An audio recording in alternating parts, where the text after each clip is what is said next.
la situation de la femme est une situation infrahumaine dans de nombreuses contrées islamiques et elle est inacceptable.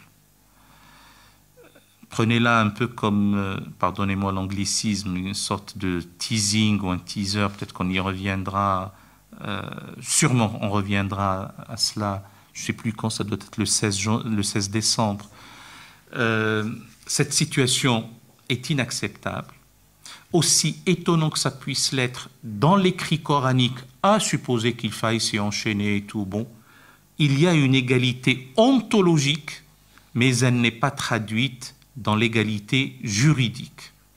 Et donc cette distanciation entre ce qui est affirmé ontologiquement, au niveau de l'être, il y a un androgyne premier, adorez votre Seigneur qui vous a créé d'une même âme unique et qui a instauré entre vous amour et miséricorde. Cette même âme unique qui s'est sexuée plus tard donne l'égale dignité de la personne humaine par-delà le genre, par-delà le sexe, homme ou femme.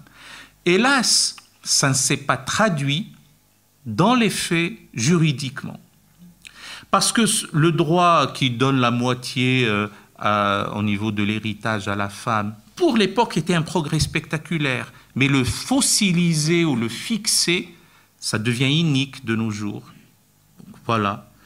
Alors, une réponse directe, on ne sortira de l'ornière que lorsqu'on aura réglé ce problème. Et il faut le régler. Celui de l'égale dignité des êtres humains, par-delà le genre, par-delà l'orientation métaphysique, par-delà l'appartenance confessionnelle. Je ne sais pas si je l'ai dit la dernière fois ou pas, puisque je radote, mais il y a 4 chantiers titanesques. Celui de la liberté de conscience, celui de l'égalité fondamentale, foncière, ontologique et juridique entre les êtres humains.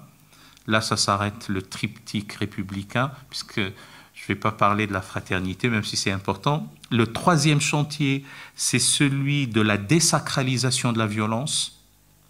Et le 4e chantier, c'est celui de l'autonomisation de la sphère ou du champ du savoir et de la connaissance par rapport au champ de la croyance et de la foi.